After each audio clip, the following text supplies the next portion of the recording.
I had thought I found my purpose through skating. I didn't truly find my purpose until I was broken.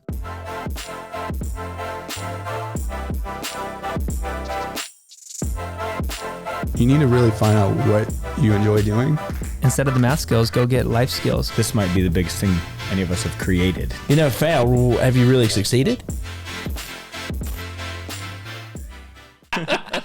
What's up, Mikey Taylor? Thank you so much for coming to the LA office with us, and I feel so stoked to be able to have you here. Oh, dude, it's my pleasure. Yeah, man. Thanks for coming down. Yeah, of course. Appreciate it, dude. Dingo, how are you, buddy?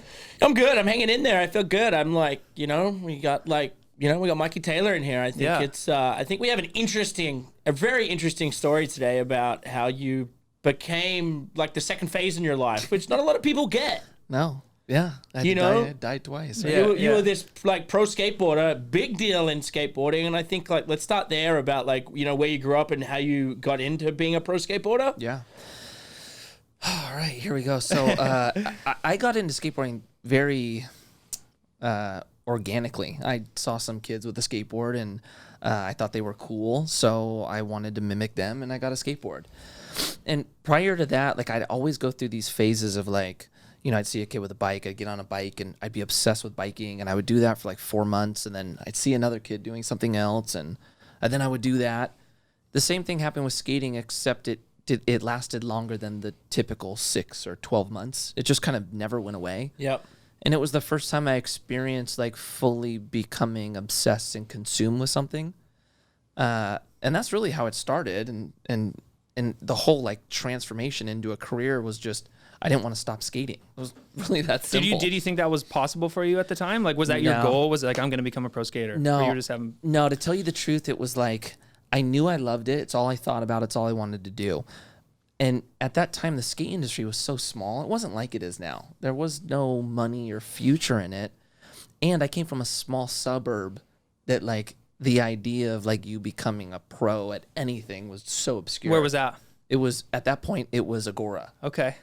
And so like really I was just like I just knew I never wanted to stop. And then when I turned 16 is when I started getting pressure from my parents on needing a job and I didn't want to get a job. Like I just wanted to skate. So I tried to come up with a creative way to combat having to get a job and my idea was I need to figure out how to get companies to give me free stuff and that should at least get my parents off my back. So I came up with this master plan and convinced my mom to say if I got sponsors, I wouldn't need a job. Yeah. And I think she thought it was so crazy. She was like, yeah, go do your thing. Yeah, it's not going to work.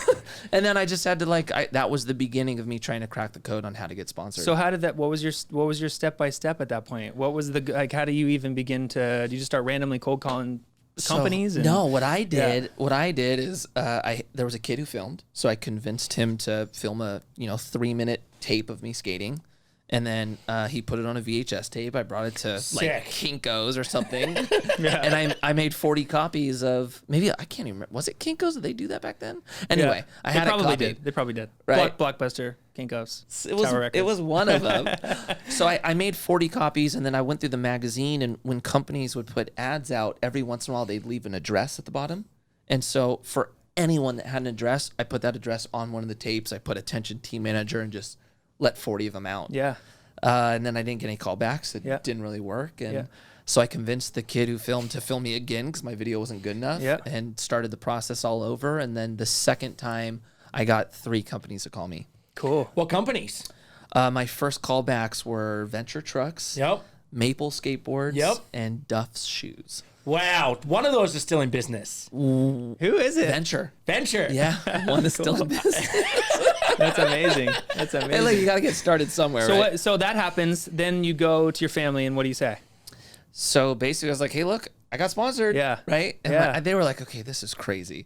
And the first question they asked was, well, how are you going to pay for food and stuff like that? And I was just like, look, I'm getting a ton of stuff. Like, I'll sell the leftovers to kids, make money, and then I'll pay for like what little food I eat. Yeah. And so they were like, okay, this is crazy that you figured this out. Okay, go do your thing, you know? And then 17, I got my first ad in the magazine through one of my sponsors. And then 18, it started like really picking up where like I had, a checkout and then I was getting in the like editorial section. And I think my parents were just like, wow, this is like really cool, but like there's still no future in it. And it wasn't until I was going to graduate where the problems or conversation changed. So what was the conversation change? Like when you were in high school, were you thinking about potentially going to college, or that just wasn't even on your radar? No, I always thought I was going to college. You always thought you were going yeah. to college? Oh, yeah. Yeah, I mean, look, at that point, like, the message was so overwhelming. Like, you have to go to college to get a good job. You have to go to college just to get in the door of a good job. Oh, yeah. Right? Which, by the way, back then, I don't know what time period this was, but that kind of was what was happening. Like, you went to college and you got better opportunities. It totally still was. then. Oh, You it know, was like, 100% how it was happening. And, like, from an early age, I always wanted to be successful. I actually thought I was going to be a lawyer. That was like, if you would have asked me at like 14, I'm going to go to college, I'm going to go to law school and be a lawyer. Yeah, by the way, you and millions of other kids still have that same answer today. It's either lawyer, doctor, engineer, the kids. And what's so funny is looking back, like I would have been miserable. I would have been terrible at it. But like I was just like, I was 14. I was like, look, I'm good at arguing. Like, I'll just be a lawyer. Yeah, lawyers make a lot of money. Yeah, I do it. Yeah. So then once it was a reality of like high school was ending and I was going to graduate, my parents started getting really concerned because I was faced with this opportunity where my sponsors wanted to start taking me on tour. And, you know, I graduated June. July there was let's see who I was going with. City Stars was going to do a Europe trip to Germany, France, and Italy. And so I was like, crap, dude, I have an opportunity here. Like, this is insane. Sounds I don't epic. want to stop skating. There's no money in it. And so my parents are like, you can't do this. Like, you've got to go to school. And so, like, we were at this crossroads of, like, I didn't know what to do. And they were very adamant about, like, you're going to school. And I think that made me want to do this even more. Of course. So you ended up going to school and not doing those things? I did not. He went on the trip. I went on the trip. I went on the trip. Yeah, that's the right answer. But it's funny though. My justification to it was, look, I'll just do this for 2 years. Like, I have an opportunity to travel. I have an opportunity to see the world, to experience life.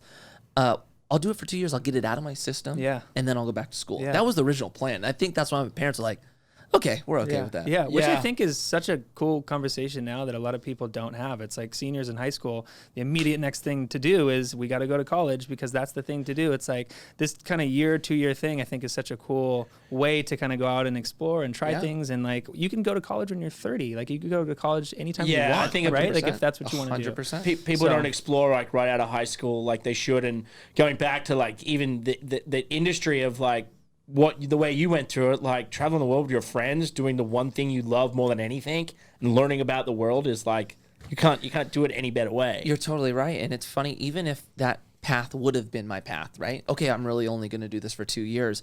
I learned so much in that 2 years that you can't be taught, right? Like, what other things? Yeah, what do you think? Like, what were you? What did you soak up during that time? So one, like I had never been out of my little area, pretty much, right? Yeah. So like my bubble was the world in a sense. So once I started going to other countries and started seeing, dude, the problems that they face, how actually fortunate we are by being from America, it gave me a different viewpoint on how blessed I was, and two, like when you're around people that are different than you, it teaches you how to communicate and be around diverse groups. I had never experienced that. Like prior, it was like, my friends are skaters. We think one way. If you don't think like us, go yourself. Yeah. That was it.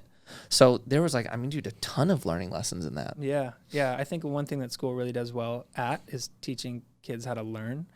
But when really kind of going out and getting these type of skills of learning how to communicate, be a critical thinker, you know, just getting out there and having experiences, I think teach you so much more of those real life skills that I think are so important that school really doesn't give you. So, and here's another example. Like I did 3 years of Spanish in high school, paid no attention to it at all. Yeah. Me neither, by the way. Yeah. I go to Spain and it's like, I'm there for 4 weeks. I learned more in 4 weeks than I did 3 years at school. Yeah. Right. It's like, it's just, I think real life experience is always something that's you're going to retain more than studied. Yeah. And so I got kind of a quick crash course on it. Do you remember if that was a hard conversation to have with your family at the time? Like, hey guys, I'm going out, I'm going to do this. Like for a lot of kids, I feel like that's really difficult because when we talk to kids in schools, it's always like, yeah, I have this idea of something I want to do, or I have an opportunity to go do this, but my parents like are forcing me to go do this college thing or stuff that they want. There's all this pressure. Like what was the thought process for you there?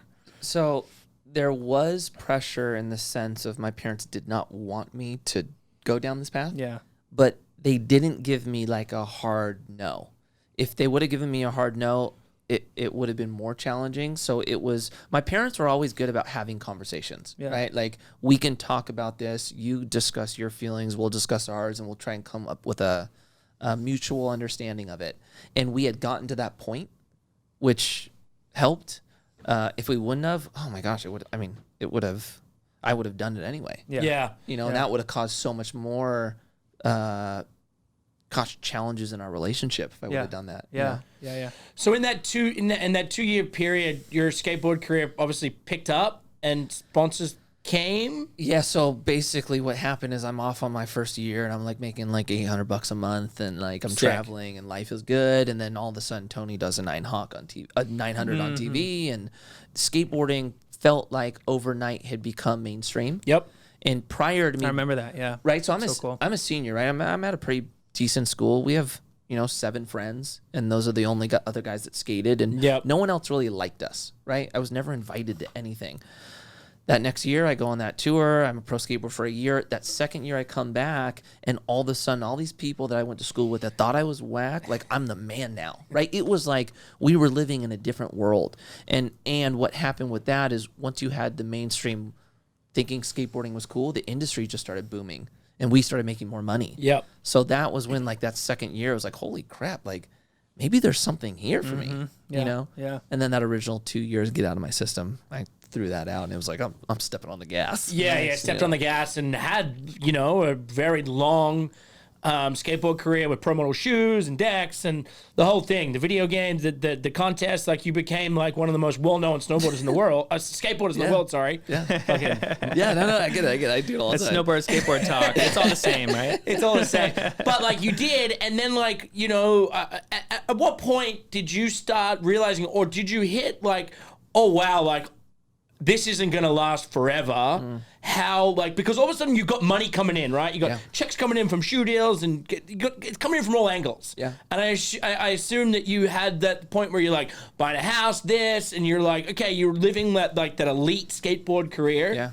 And I think that like a huge thing that athletes come from all over the world, but especially our world, is like nobody's educating you on what's going to happen when those checks stop coming. Yeah.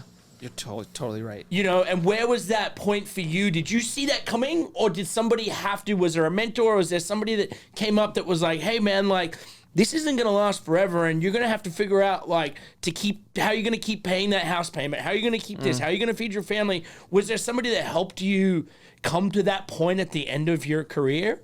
It actually happened in the beginning of my career. Okay. Basically, and I think it all kind of stemmed from my parents having massive concerns about me doing this, that I always felt this sense of fear that like this wasn't going to last. And that was what they told me, right? Yeah. You're picking a career that's going to go away. Like, what are you going to do afterward? And that really, that original message of I had to go to school to get a good job, that added on to the conversation. And then like, really like I was making money because I was good at skating. Like, where the hell am I going to like transfer that talent into the next thing? Yeah. So there was a big element of fear where like I didn't know what I was going to do next, and I wasn't even confident in myself making money after skateboarding, and I thought no one would ever employ me, right? Yep. So I had that fear element, and then that added on to my parents' fear. They were like, okay, we need to figure this out. Yep. And so when I started making money, this was about 21, it was funny. My dad couldn't really understand how I was making money because I wasn't skating contests back then. So he was like, dude, I don't know how you're doing this. Like, why are these companies paying you? Yeah. Like, you're out like skating like at schools. Why would anyone pay you to do this? Right? And my dad had this guy, Randy, who owned a wealth management company that managed my dad's money. And they also had a real estate, an alternative investment kind of division of their company where They ran real estate funds for their clients. And my dad's like, look, we're going to introduce you to Randy. Like, I need him to figure this out for you. And so I sit in this office, like I'm 20 years old. And, you know, Randy's across from me in like suit and tie. And my dad's here. And my dad's like, okay, tell him. Hey, tell him what you do. Just do it. Just do it. Oh, Mikey, tell him what you do. You're still in the school ground, but they send him checks. Yeah, They're so big checks too. What's funny, that's like he's like, so you're a pro skateboarder, like you skate contests? And I'm like, no. Yeah.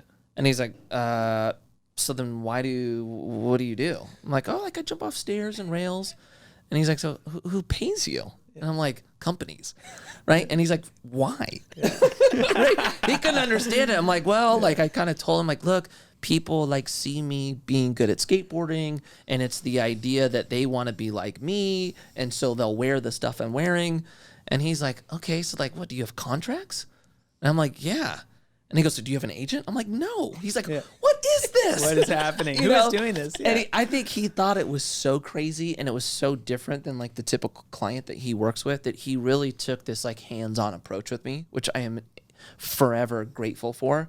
And at 20 years old, he started personally walking me through what it meant to have a budget, why it was so important to have a budget, how I need to stay on that budget when I start making money, because my ultimate goal in my situation is I need to get my money to work for me, right? Yeah. Because when he started asking me questions like, how long is your career going to last? I didn't have an answer for him. Yeah. When he asked, what are you going to do after skateboarding? I didn't have an answer for him. So he took that as, okay, this might be the most money you ever make. Let's say you have a perfect career, it's 10 years. This is the most money you ever make. We need to maximize your money working for you. So if you do get hurt or you don't know what you're going to do, you're going to be in a safe position. Yeah. Right. And so being young and like being scared of what was to come, dude, I was like eating this shit up.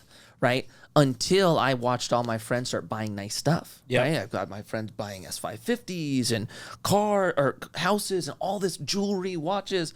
And I'm sitting here going, gosh, man, Randy told me I only get to live on like 30 grand a year. Like, Randy's not letting me buy anything. Right? Dingo's got that gold chain. Yeah. And and the first year was really tough until I started seeing kind of the fruits of my labor, in a sense, start paying off, right? I started getting dividends from some of the investments I made. And so what was that through? What were you investing in? Was it just... So we were investing in a handful of things. Was this like stocks and bonds funds? And stocks, bonds, typical, like a financial advisor, planner has a specific strategy on how they create a diversified portfolio for you, right? Which would be stocks, bonds, cash, etc. Yep.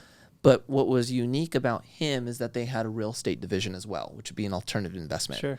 And that is what I was always interested in, because my dad did really well with real estate as we grew up. He always had rental properties, and my dad was the type that we were always in the nicest neighborhood, but he made the least amount of money because he was so good with it. Mm-hmm. So I think I was always kind of drawn towards that. So when I started investing, and my portfolio in the traditional sense was making me money, but like the real estate investments I was participating in was like, that's what it was for me. That's where I was like, damn, this is like significant. Why? Because of the cash flow? Well, why was that exciting for you compared to the other stuff? A couple reasons. For me, one, I think at the end of the day, it was the security in which I felt with real estate was a lot more stable than the stock market. It's a physical asset, right? Yeah. It's a physical asset. You can go touch it. You could feel it. So I'm going to say this now, being on this side of the world. Back then, I didn't understand why I felt this.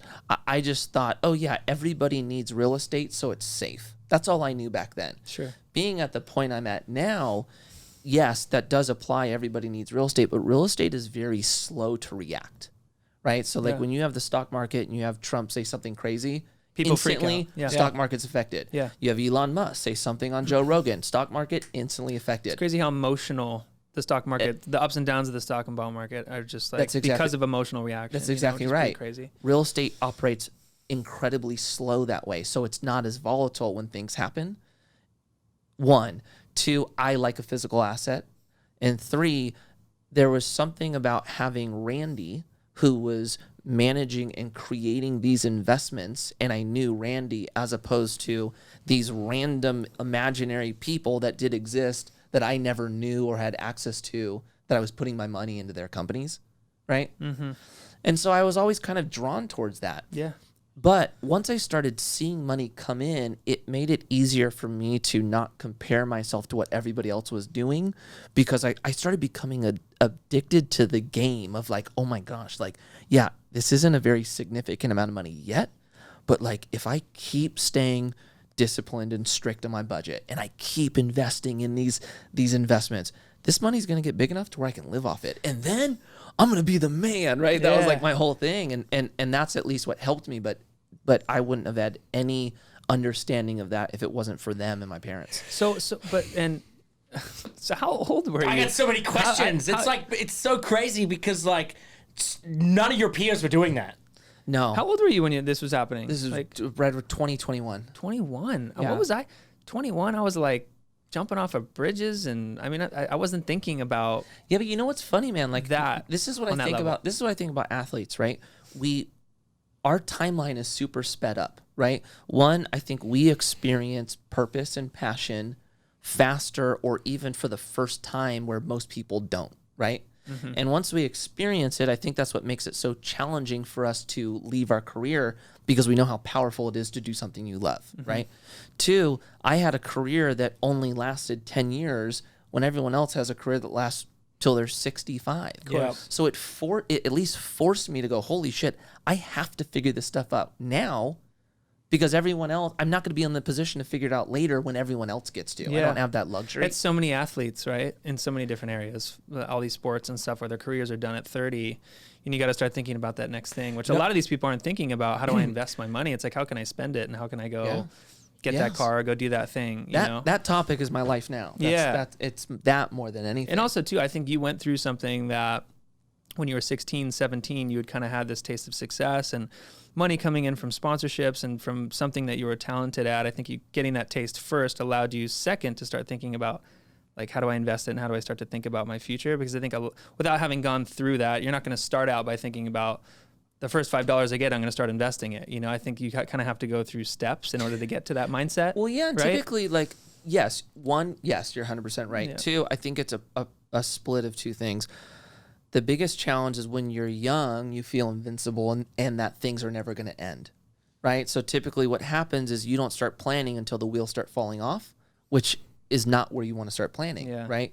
Two, there is no guidance in our world on how to do this. It's not taught in our schools. I never knew how to do it. If I wouldn't have gotten connected with Randy, I would have gone down a completely different path, right? Yeah. So it's unfortunate, but this, in my eyes, is an opportunity to at least educate or start the conversation where young kids are starting to think about it earlier. Yeah. You know, I was just, I was fortunate to have the right people in my life reach me at a time where I was incredibly fearful and willing to work. Maybe this is not to put you on the spot, but for kids or people who are thinking about this and are like, shoot, amazing, I want to go invest my $10 and get started in this. What do you think would be a good thing for them to do if they don't have that support system or family or something? Like, are there easy ways to kind of, That's a great question. Yeah. So the model that I've always found and how I live now is you need to educate yourself first, right? But before you educate yourself, you need to figure out what you're trying to accomplish. And I think that's the challenge that people have is no one knows what they actually want. The idea is too broad, right? So like you can't just go like, I just want to be rich, so I'm going to invest. That's not how it works, right? Like what type of lifestyle, and it relates to what you were saying earlier, what type of lifestyle do you want to live? What will make you happy? What do you need to have in place to accomplish that? Yeah. Right? And you just start picking it apart until you go all the way down to a starting point, right? Yeah. Well, what type of investments do I like? If I invest into, let's say, real estate, that is an asset that I can't always pull cash out of.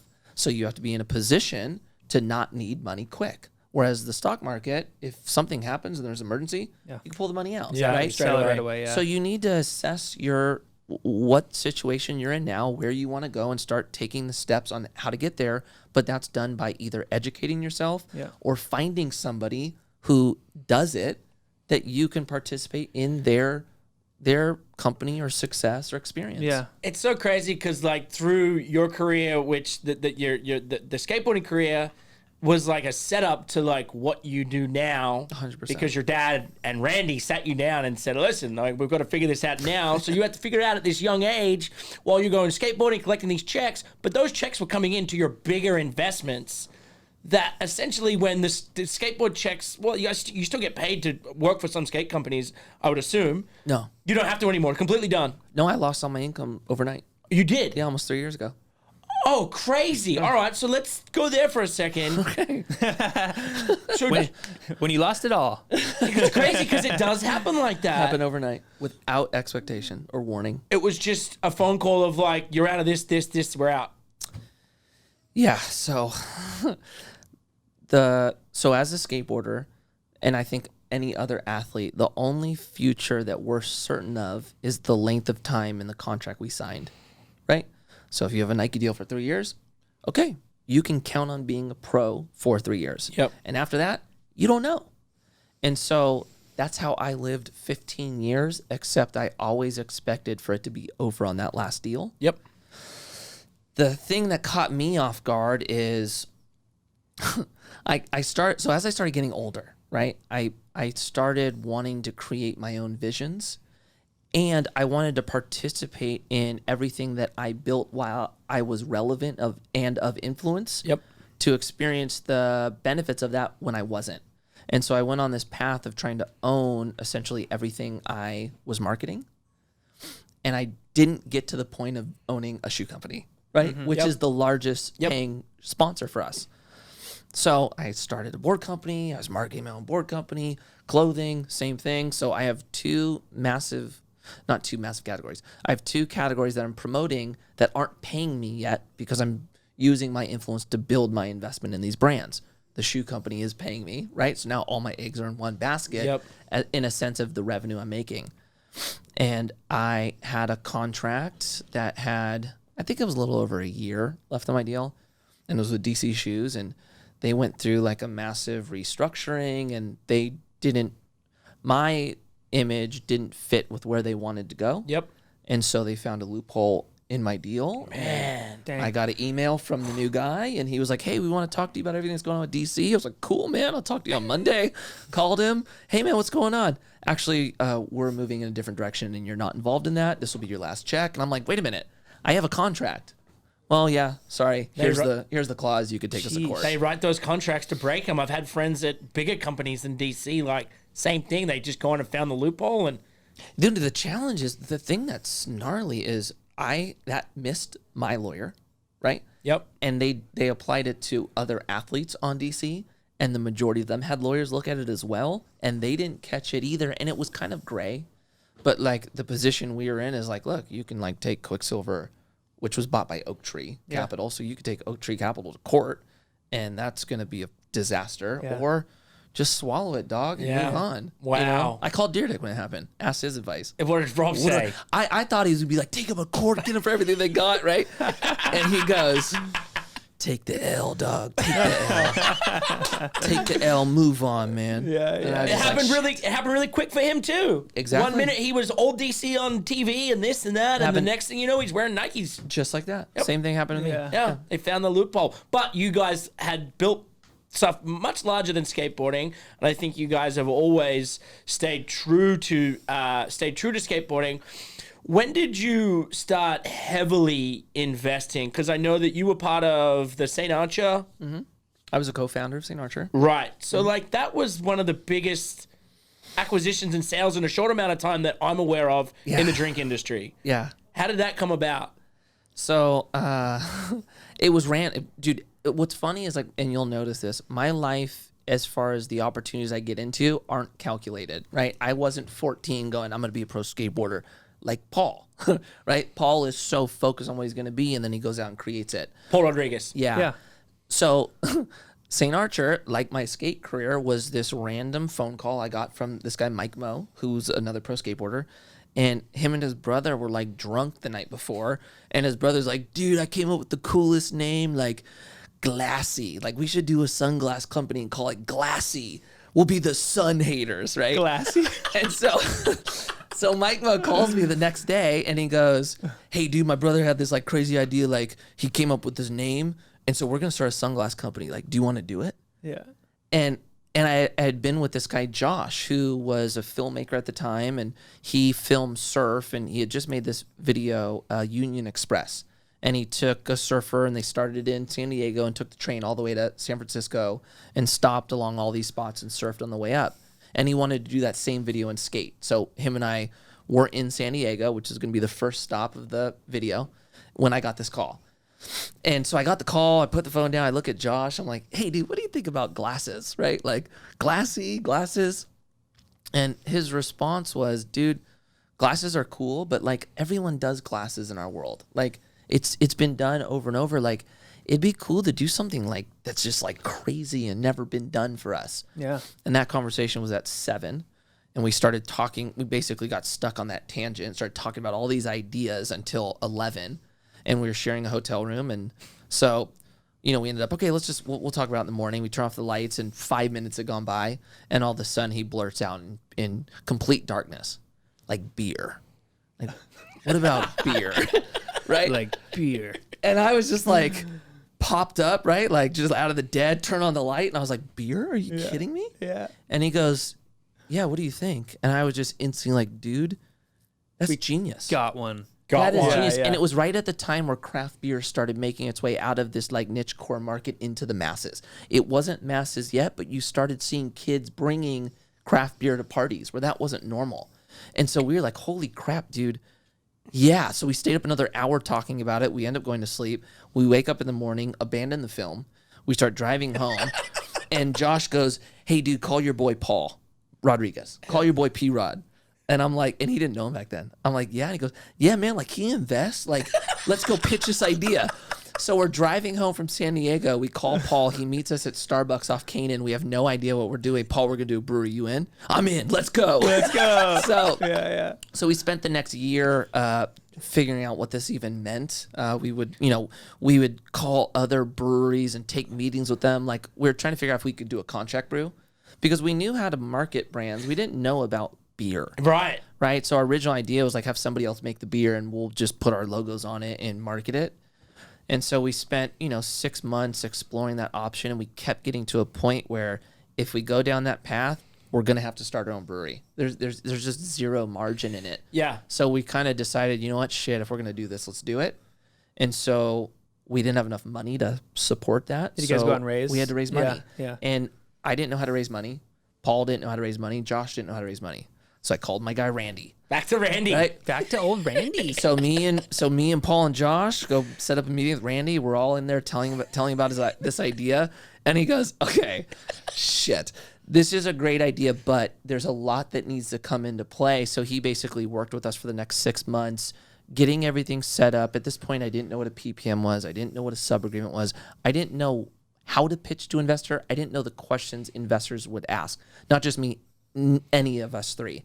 So he basically helped us set everything up. We created our business plan and we went off our way and started raising money and ended up getting to our goal. And then we opened the company, and that was our learning curve. I think it's cool. It's like so many people, I think, have such a hard time figuring out how to start or get started, or that's like the most scary thing of just not knowing the first place to start. And I think it's as simple as like your story of just being like, I had no idea where these things were going to go, or I had no expectations of things, but I just enjoyed doing things that I was great at, and then figuring out along the way through experience things that just start to happen in life, right? As simple as that is, it's like, how do I get started? As simple as just get going in some direction and things start to kind of fall in place in weird ways, you know? Richard Branson says that like side projects or side ideas will end up being a big idea, which is an idea you guys had, came up with it, didn't know what you were doing, had Randy. Randy. You need a Randy. By the way, a mentor.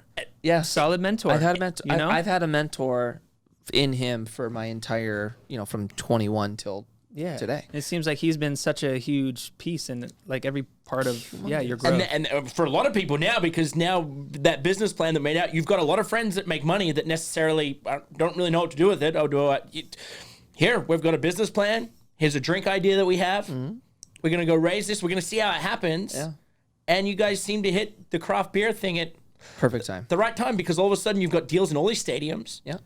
And what happens? The big mother load comes along like they do in every industry, and they're like, hey, you guys Saint, aren't you guys? Like, we're going to swallow you up because you're taking business away from people buying our beer. So we're going to buy your beer company. Yeah. And that's what happened?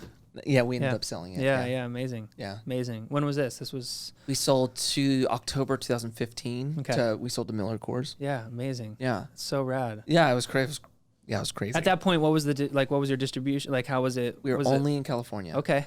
Yeah, so basically, like, what ended up happening, it's such a funny story. When we had to raise money, like, it was pretty much a friends and family round. And, you know, the majority of my friends that I thought had money to give me were skaters. Yep. Same with Paul. Josh had relationships with surfers. We had a couple snowboarders through Josh. And so we're looking at, like, our investor list. And then we're looking at our budget for starting the company. And it's tight, right? And we were like, had this idea. We're like, okay, dude, like, all of these guys have followings on Instagram. This is 2011. This is before, like, influencer marketing, right? And we were like, what if, like, we just, like, build the brand on Instagram? And we'll use, like, all these guys to, like, tell this story to their audience that paints this bigger picture of St. Archer. And it was really based around California and the way we looked at it. And when you introduce that and all these different industries coming together at a time where there was no influencer marketing, it just exploded. Yeah, and so we got cool. in a position where we put so much demand on the brand before we had ever opened doors that we could just never keep up with demand. So, That's great. so our whole struggle through it was just trying to keep up. Yeah. And so we weren't even able to get outside of California. So which made it appealing to one of the bigger brands is there was so much more runway to grow.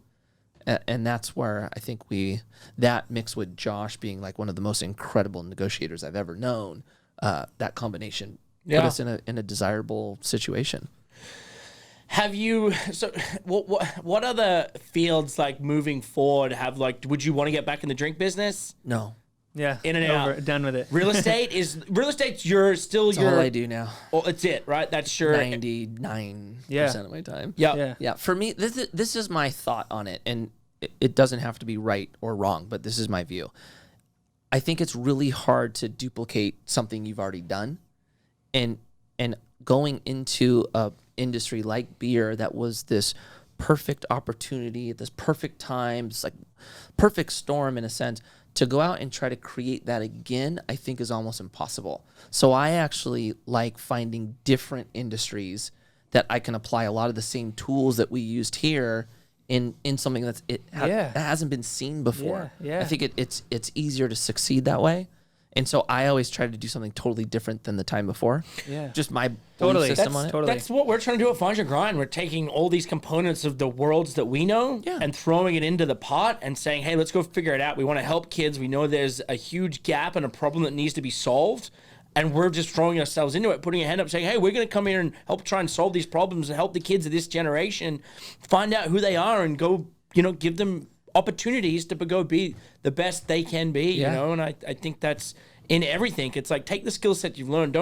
I always say that, like, if you are going to sit and get comfortable, then that road is going to end. Also, too, you're going to have to now constantly reinvent yourself, right? With where the world's headed, like by 2050, it's like you're going to have to be able to have those skills to be able to adapt and change and be flexible. That's like actually that's a phenomenal point. Yeah. Because, and remember, when you go and do something like, let's say, St. Archer, right? That was an incredibly competitive industry. So it was red ocean, but we had found a way, kind of like what you were talking about, where we took all our skill sets and applied it in an industry that had never seen that.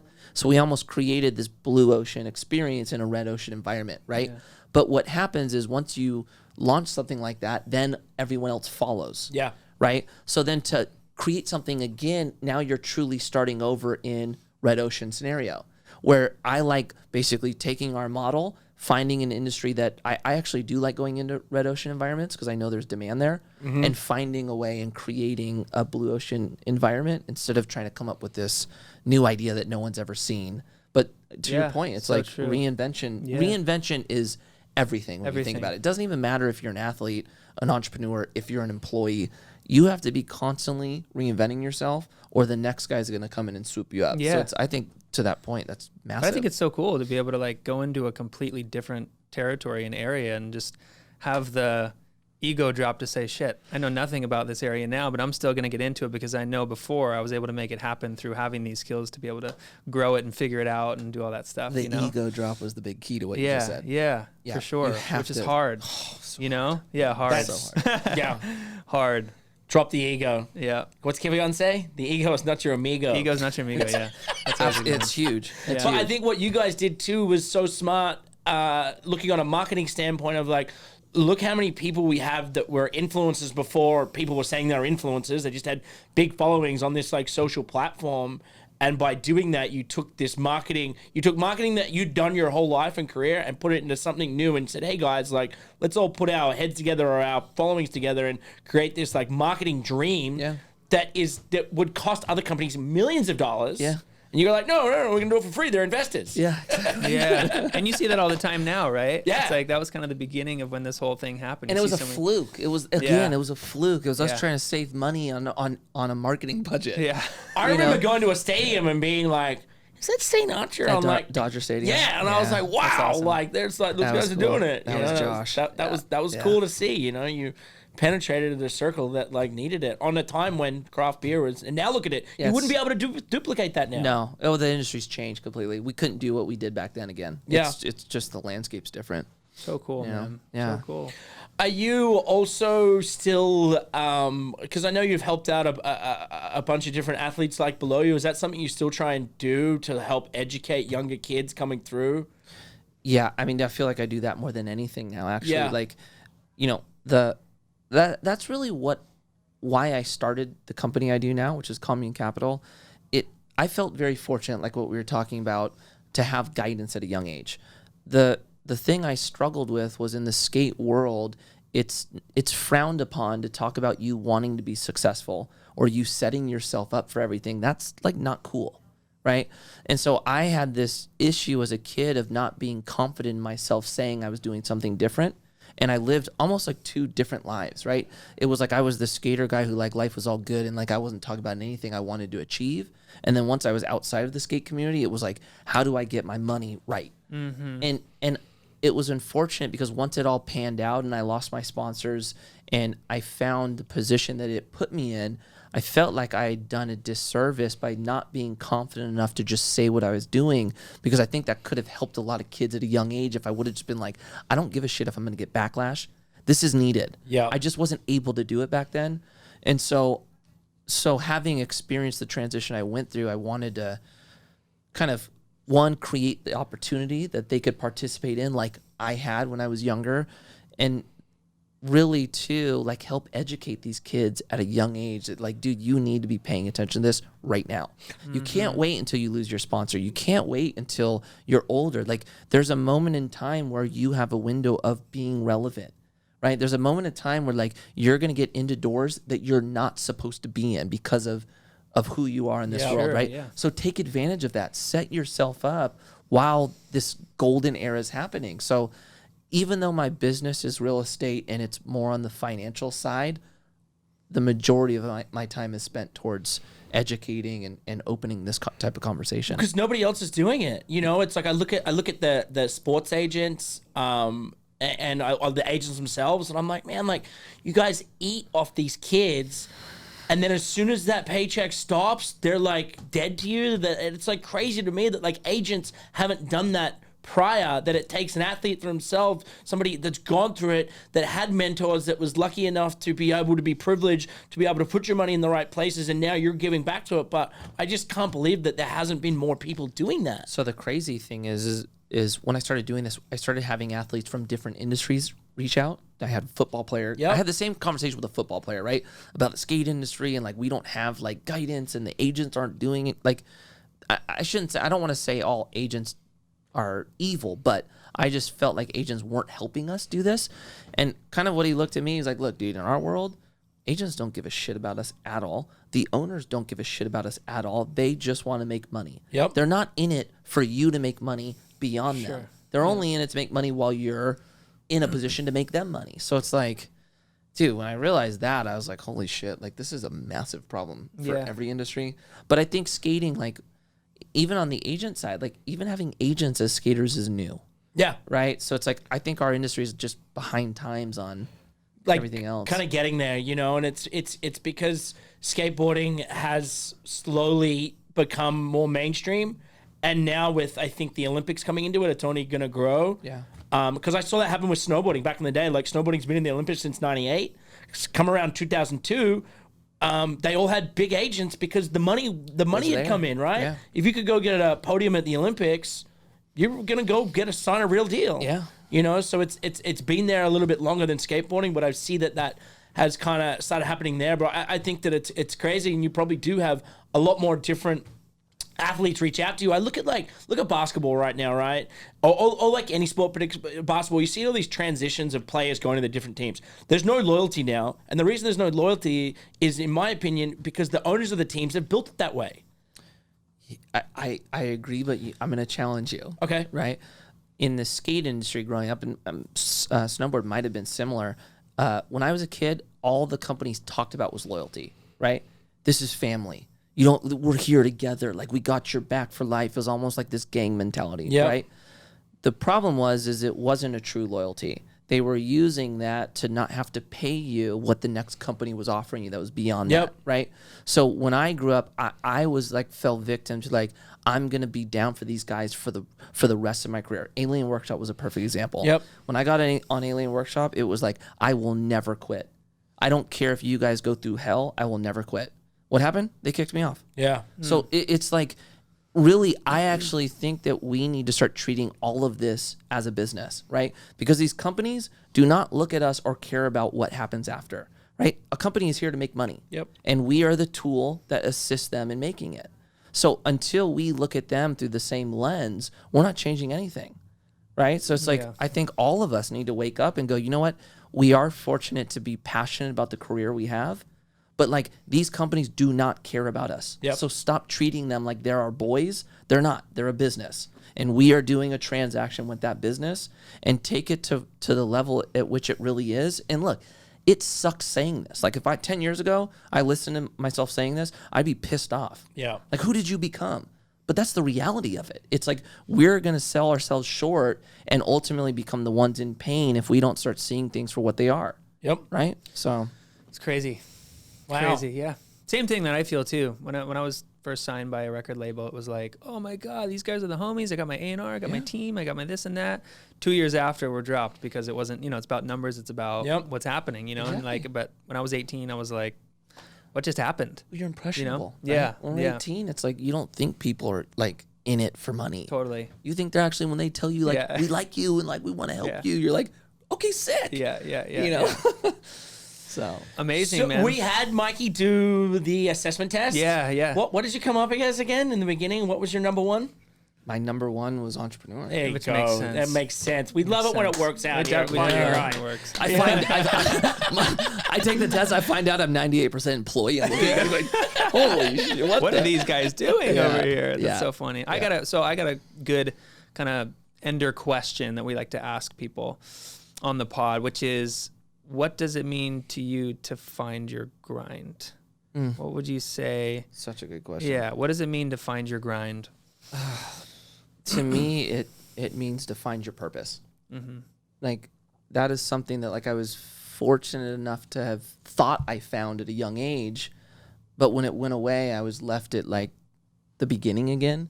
And I think you live a fulfilled life when you know why you're supposed to be here. Right? Everything becomes more enjoyable. You feel more accomplished because you have purpose.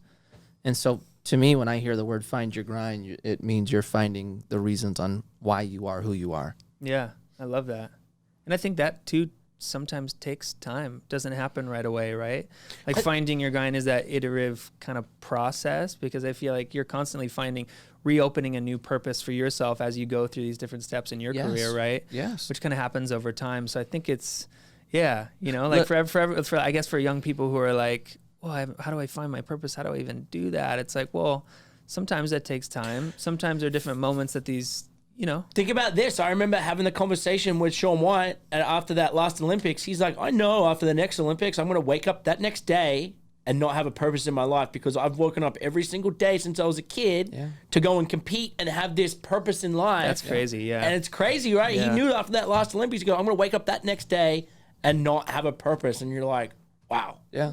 You know, and how do I move into that next phase of my life? Yeah. And Yeah. it's crazy because I think you, from a young age, were building up, and were able to like learn what to do with your money and invest and do these things. And that when that phone call came, you didn't wake up the next day in depression of like, I got to go jump off a bridge. You know what's so funny? I know we have to go, but I'm just No, gonna, no. that's so interesting you said that. I was on this financial tear to like get my money right. And I thought it was going to be exactly what you just said. If my money's right, no one can hurt me. The emotional roller coaster that was to follow after me losing my career was the darkest and most difficult time in my entire life. It was. I bet. Like, dude, when you say like you didn't go jump off a bridge, I now felt why people go and do that. Right. Right. Wow. So when you talk about your purpose, I had thought I found my purpose through skating. I didn't truly find my purpose until I was broken. Yeah. Wow. It wasn't until I was seriously, I didn't know who I was. I was no longer happy. Took your identity. It took it. And that's when I was forced through the hardest time of my life to go, you know what? If I'm going to climb out of this, if I'm actually going to become something and not die here, I better figure out what the hell I am. And that's when I discovered it. And it wasn't that long ago. We're talking 2 years ago. Yeah. Right? And So also 34. I didn't find out my purpose till 34. That's Crazy. amazing. Also, too, I think it's important for people to understand that finding your purpose is effort and time and like internal, looking inside like constantly, and just like it's a process, right? Like finding your purpose isn't something where you just wake up and you have your purpose. Like I feel like it's important to understand sometimes that takes a minute, and it's hard work sometimes, to like figure out how to get there. I think everything that's important in life is hard work. Yeah. And no, that's the most important thing, Yeah, I to agree. find that. Yeah, I agree. Crazy, man. Well, I'm really glad that you like came out on the better side. But again, financial security doesn't mean that you're okay on the inside. And being a pro athlete and doing it at the level you did, like once that ended, it's your identity's taken away. Yeah. Like you're not the Mikey Taylor that you were every single day, because like people are like, oh, that's not Mikey Taylor on a skateboard. You know, I'm so glad you said that. You're totally right. You're 100% right.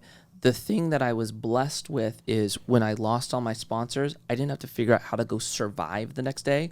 I actually had a window to go, okay, yeah, who am I? And if I wouldn't have had that and I had to just go get some other type of job to survive, I don't know if I ever would have found it again. And I think there's a big possibility that I could have lived the rest of my life being miserable. Wow. Right? Man, how many people out there are still doing that? I think the majority. So many. I think the majority are. Yeah. Yeah. So I love that. Thank you for coming in, Dude, and yeah. thank you for what you. you do for like the young, the next generation. And like, I think that is like your purpose of like helping people go through that transition. And man, just like, thank you for being Mikey Taylor. Yeah, dude. It's man. like, No, for yeah, sure. thank you It's so guys. rad. you got a appreciate good long face with a big smile. hey, that's hard to breathe, right? True thrill seeker right there. Yeah. I love it. Awesome, man. Thanks for coming by.